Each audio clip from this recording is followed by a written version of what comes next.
All right, boys, everyone tells men, oh, this chair spins.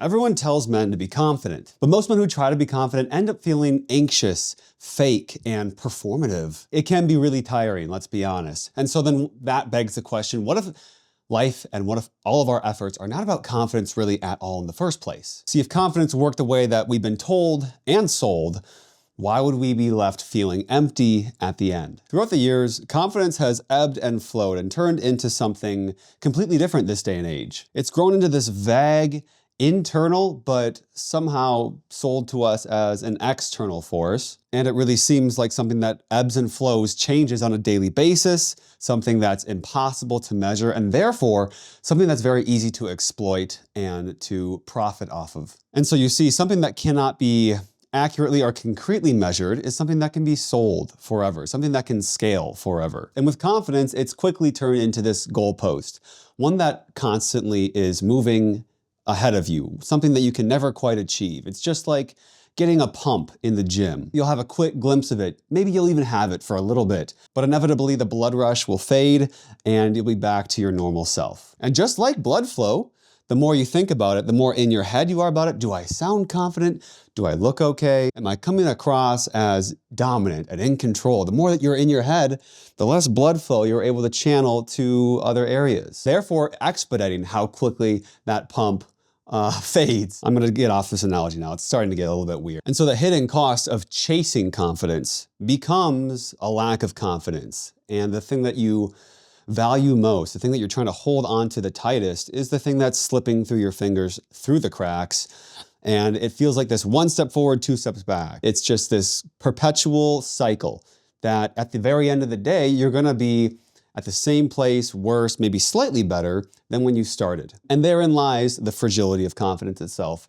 The moment that you stop feeling it is the moment that you question everything and you think something's wrong with you. And then you think that maybe a product or a protocol, a specific discipline, a new habit can fix it for you and get you back on track.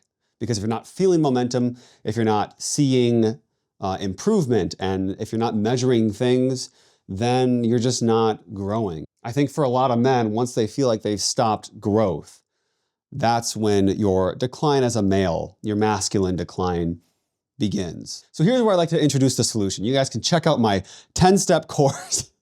No, I'm not trying to sell you guys anything. I really feel like the biggest shift in confidence that men need to make is stop focusing on confidence.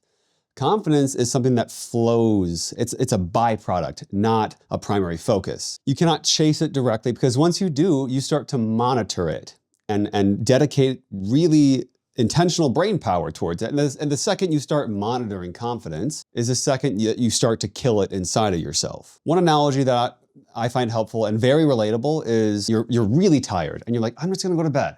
I'm gonna try to go to sleep and do the right thing. And then you lay down and you're like, oh, I can't sleep. I'm not tired at all.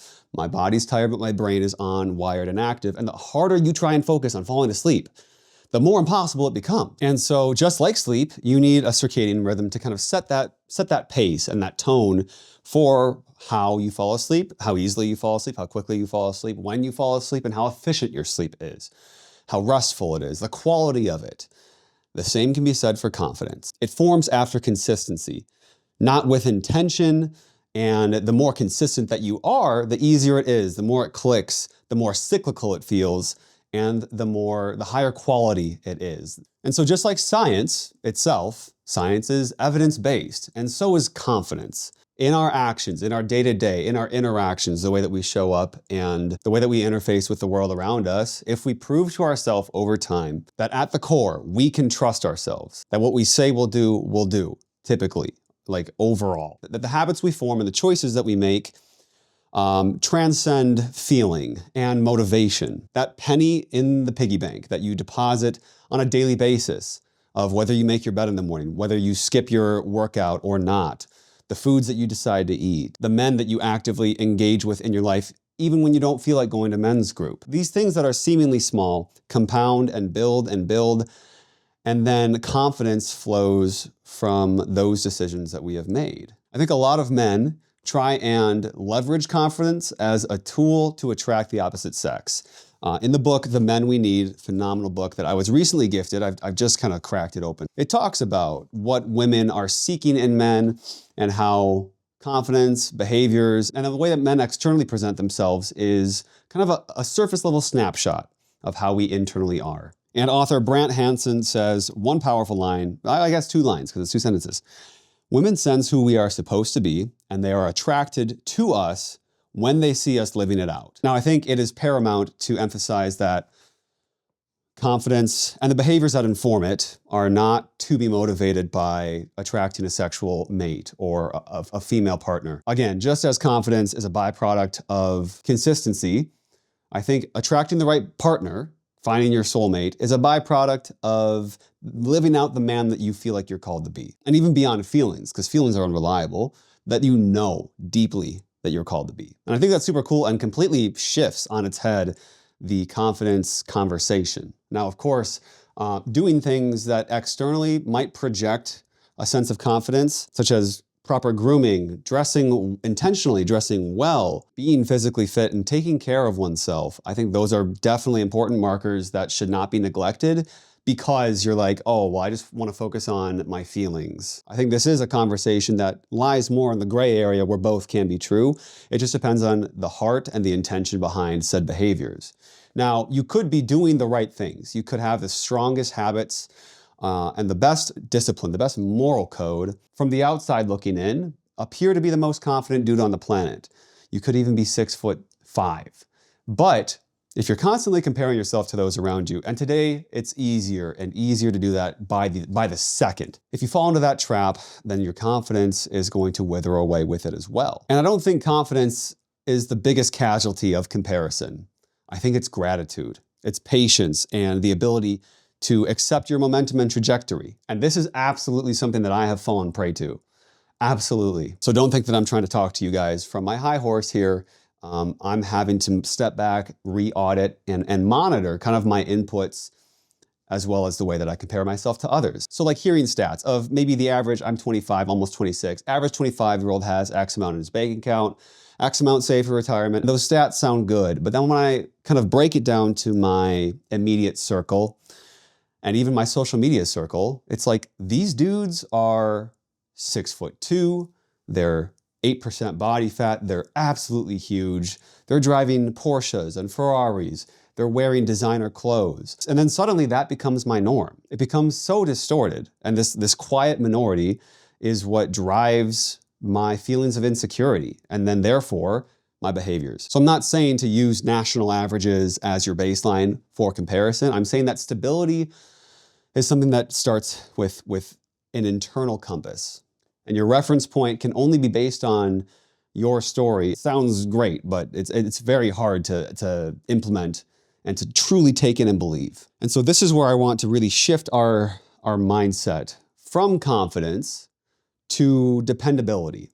And I think that there's a lot in masculine literature and in biblical literature to really support this shift. Because confidence is a little bit more difficult, maybe not difficult to define, like the definition of it can be simple and straightforward, but how it's taken in, how it's digested, and how it's projected, and how it's improved upon is so fickle. Dependability, however, is much more clear. And I think guys can work on things more effectively when there's a clear goal, a clear outcome, and a clear path set in front of them. Because dependability is you show up.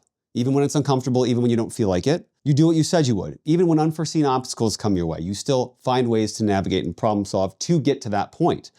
And then you stay emotionally steady even when you're under pressure. That doesn't mean to say that you become less dependable or you become weak when you do feel complex emotions, but to know that you can navigate through them, work through them, and tap into other people, your support network, your coping mechanisms, and the skills and habits that you've grown for yourself. That all falls underneath the category of dependability. I don't know about you guys. Some of you might be single, some of you might be married, fathers, all those things. But for me, in my season of life of being a father, of being married, of being a Christ follower, and feeling like, as of lately, to be candid, all of those things are completely under attack in my life. Holding down a steady job, being a provider, being a defender for your family. That's really where throwing confidence, not out the window, but just stop stopping focusing on it, stop worrying about it is going to really serve me, and focusing on dependability. Now, to zoom out even further, and kind of in the vein of being a follower of Christ, having something that's bigger than you, a framework that's bigger than you, doesn't have to be Christianity, although I would encourage you guys if you are interested in that. The principle of the whole thing, though, is that confidence plummets once you become the sole focus of everything. Because I truly don't believe that we were made and designed to live with a self-focus. And so when we deviate from our design, the way that we feel and the things that we do become distorted as well. And then when you flip that on its head, when you live the way in which we were designed, whether you believe that's tribal focused or you believe that's philanthropically focused, we get this sense of peace and we get closer and closer to that. And so for me, faith, and this is a daily act, like there are days where I'm like the opposite of this. But faith reframes the idea of what successes and failures look like. And it removes the pressure for us to constantly self-validate through buying new clothes and obsessing over routines to an OCD level and projecting success when there's this hole inside of you that you're trying to fill with things that could never fill it. It's just this bucket that has a hole, and whatever you're throwing in there, it's just falling out the bottom. It's not Groundhog Day for your self-worth. It's not something that's recalculated every single day. And ultimately, when your confidence, this is really important, I want to get it right, when your identity is anchored in something bigger than your performance, confidence stops being fragile. And it stops being the objective and just becomes a byproduct. So back to the vein of evidence-based, I'm kind of getting off the Christian soapbox here. I'm going more like scientific method. Can we practically integrate this by replacing the question at the end of the day that you may or may not journal upon or reflect upon of, how do I feel today? Do I feel good about myself, about the way that I look, about my bank account, versus what did I do today? Did I commit to the things that I set out to do maybe the week before or the day of? Did I show up for the people around me and try and make them feel seen and encouraged and supported and loved? Because that's what someone who is not insecure does. They don't try and make it about them or put others down to lift themselves up, and that never ends up working. Did I speak less? Did I listen more? And did I deliver more, importantly? Did I train even if I didn't feel like it? Did I give 100%? Even if I didn't have 100% to start with, did I give 100% of what I had today? Did I monitor my social media intake and remove some of these comparison feedback loops? So making sure that you're staying rooted in a bigger story is ultimately the key here. In closing, I hope that this video leaves you guys feeling encouraged, but also maybe questioning kind of how you've thought about confidence in the past. I think this approach, and this will absolutely be something that I'm working on and continuing to revisit throughout my journey, but just realizing that confidence fades. It ebbs and flows. It's not this firm thing that you can grasp and hold on to, but that calmness and dependability, those things compound over time. And that's what sets you up lifelong, but it's also just like compound interest and finances, it's something that will impact the people around you and generations to come. So stop trying to feel confident and become someone who doesn't need to be. And so thank you guys so much for watching this video. I appreciate your time. I hope you feel encouraged, and wherever you're at, I hope that you find peace and direction this week. I hope that's something that I can leave you from this video at the very least. And my faith is something that has done that for me. God bless you guys. We'll see you in the next one. Take it easy.